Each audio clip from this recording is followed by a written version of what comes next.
Hello বন্ধুরা, welcome to my channel. আমি সুশান্ত।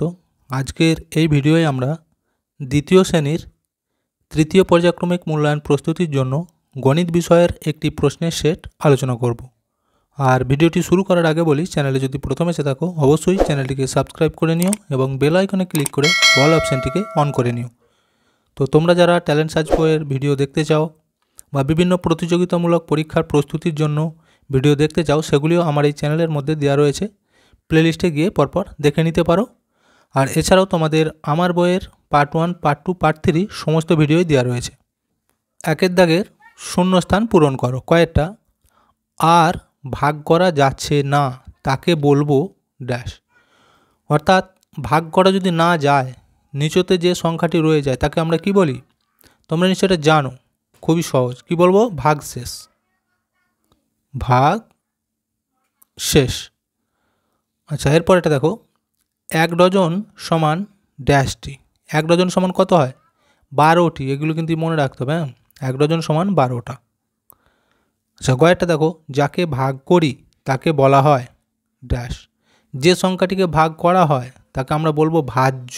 ঠিক আছে, এটা মনে রাখতে হবে। অর্থাৎ এই যে এইভাবে যদি আমরা ঘিরে দিই, এইখানে যে সংখ্যাটি থাকে তাকে বলা হয় ভাজ্য।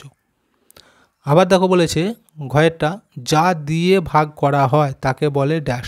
অর্থাৎ এইখানে যে সংখ্যাটি থাকে, এই সংখ্যাটি দিয়ে আমরা ভাগ করি একে, তাহলে একে আমরা কি বলি? ভাজক। ভায়কা বর্গীয় ক ভাজক। আচ্ছা, ওয়াটা দেখো, একদিন সমান ড্যাশ ঘন্টা। কত হবে? 24 ঘন্টা। বুঝে গেল? এরপর 2 দাগের গুলি দেখো, নিচের প্রশ্নগুলির উত্তর দাও। কয়েকটা বলেছে 3 অঙ্কের বৃহত্তম সংখ্যা কত? দেখো, বৃহত্তম সংখ্যা সবসময় 9 দিয়ে লিখতে হয়, এটা তোমরা মনে রাখবে। তাহলে যত অঙ্কের বলবে ততগুলো 9। দেখো 3 অঙ্ক বলেছে, তাহলে 3টে 9 লিখে দাও। অর্থাৎ উত্তর হচ্ছে 999। আচ্ছা, এরপর এটা দেখো, 9 মিটার সমান কত সেন্টিমিটার? তো এইগুলি বার করার নিয়ম হচ্ছে, এর আগে আমি ট্যালেন্ট সার্চ পরীক্ষার ক্ষেত্রে অনেকবার বলে দিয়েছি। একটা ছক তোমাদের মনে রাখতে হবে। দেখো, মিটার থেকে সেন্টিমিটার মানে বাম দিক থেকে ডান দিকে আমরা যাব। যতগুলো ঘর যাবে একের গায়ে ততগুলো শূন্য দিয়ে একে গুণ করতে হয়। তাহলে গুণে দেখো, মিটারের পর হচ্ছে ডেসি, তারপর সেন্টি, তাহলে 2 ঘর। অর্থাৎ 100 দিয়ে 9কে গুণ করতে হবে। তাহলে কত হবে? 9 100 900। তাহলে এটা উত্তর হয়ে যাবে 900 সেন্টিমিটার। আচ্ছা, এরপর এটা দেখো, 1 থেকে 10-এর মধ্যে কটি 5 আছে? আচ্ছা, 5 আমরা কটা পাই 1 থেকে 10-এর মধ্যে? একটাই পাই। তাহলে উত্তর হয়ে যাবে 1। এরপর এটা দেখো, 5 কিগ্রা সমান কত গ্রাম? এই অঙ্কটিও ওই যে ক্ষয়ে যে অঙ্কটা করলাম ওই একই রকম, ওই একই ছক আমাদের মনে রাখতে হবে। তাহলে এইখানে দেখো কিলোগ্রাম থেকে গ্রামে যাচ্ছে, অর্থাৎ বাম দিক থেকে ডান দিকে যাবে। এখানেও তাই, যতগুলো ঘর যাবে গুনে গুনে একের গায়ে ততগুলো শূন্য দিয়ে একে গুণ করব। দেখো, কিলোগ্রামের পর কি হয়? হেক্টোগ্রাম, ডেকাগ্রাম, তারপর গ্রাম। তাহলে 3টে ঘর যাচ্ছে, মানে 1000 দিয়ে একে গুণ করতে হবে। তাহলে দেখো, আমি যদি 1000 দিয়ে গুণ করি, এখানে দেখিয়ে দিচ্ছি, 1000 দিয়ে 5কে যদি গুণ করি কত হবে? 0 0 0 আর 5, 5000 গ্রাম। উত্তর হয়ে যাবে এখানে 5000 গ্রাম। এরপর ওয়াটা দেখো, 6 টাকা 50 পয়সা সমান কত পয়সা?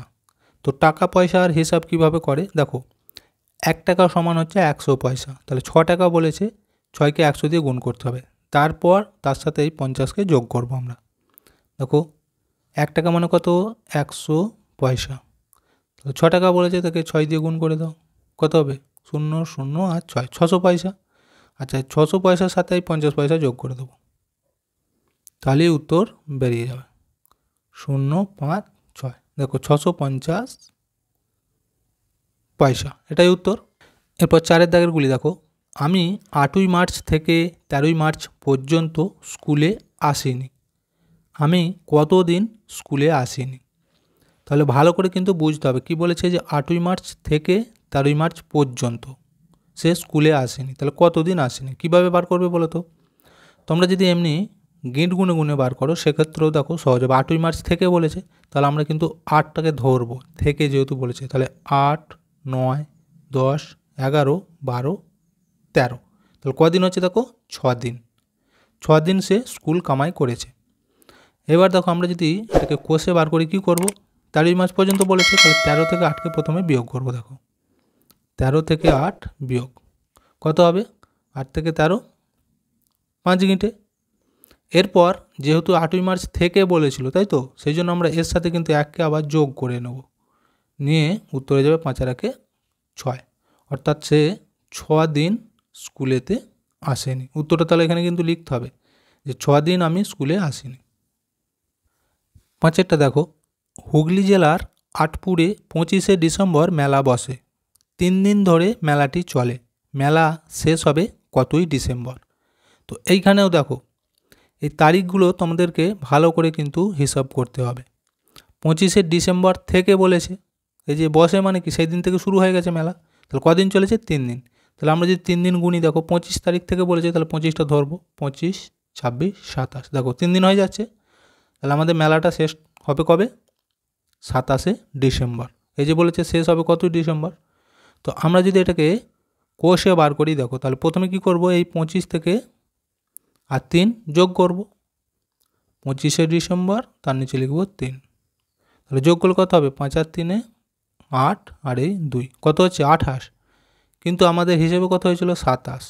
দেখো এইখানেতে আমরা যে যোগটা করেছি 25-এর পর থেকে কিন্তু ধরেছি, সেই জন্য কি করব, 25টা আমাদের ধরা হয়নি, এখান থেকে 1 বিয়োগ করে দেবো। দেখো তাহলে এটা যাবে 7, এখানে যাবে 2। নিয়মই আছে তোমাদের বইয়েতে দেখবে এগুলি, এইভাবে 1 বিয়োগ করে দিতে হবে। তাহলে কত হচ্ছে 27শে ডিসেম্বর। তার মেলা শেষ হবে 27শে ডিসেম্বর। আচ্ছা এরপর এটা দেখো, গুণ করো 9 টাকা 57 পয়সা গুণিত 9। তাহলে কীভাবে গুণ করবে, উপর নিচেই লিখে 9 টাকা 57 পয়সা, একে 9 দিয়ে গুণ বলেছে, তাহলে গুণ করবো আমরা। দেখো 7 9 63, 3 হাতে 6, 5 9 45, 45-এর সাথে 6 যোগ করলে কত হবে, 46 47 48 49 50 51, তাই তো। তাহলে 51-র এখানে 1 লিখব, হাতে থাকবে কত 5। এবার দেখো 9 9 81, 81-র সাথে 5 যোগ করলে কত হবে, 81-র পর 82 83 84 85 86, 8 10 6 86, তাহলে এটা হয়ে যাচ্ছে 86 টাকা 13 পয়সা, এটাই উত্তর। এরপর 7-এর দাগেরটা দেখো, 13টা ফল 5টি পাখিকে খেতে দেওয়া হবে, প্রত্যেককে সমান সংখ্যক গোটা ফল পাবে, অর্থাৎ প্রত্যেকে কটা করে গোটা ফল পাবে এবং কটি ফল অবশিষ্ট থাকবে। দেখো সমান সংখ্যায় যখনই বলবে তখন কি করবে, ভাগ করতে হবে।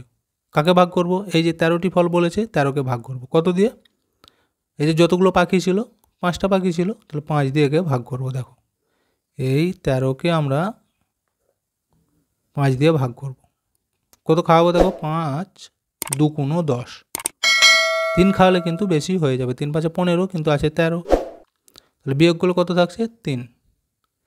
এরপর দেখো এখানে 3, এখানে আছে 5, তাহলে ছোটো হয়ে গেছে আর ভাগ করা যাবে না, তাই তো।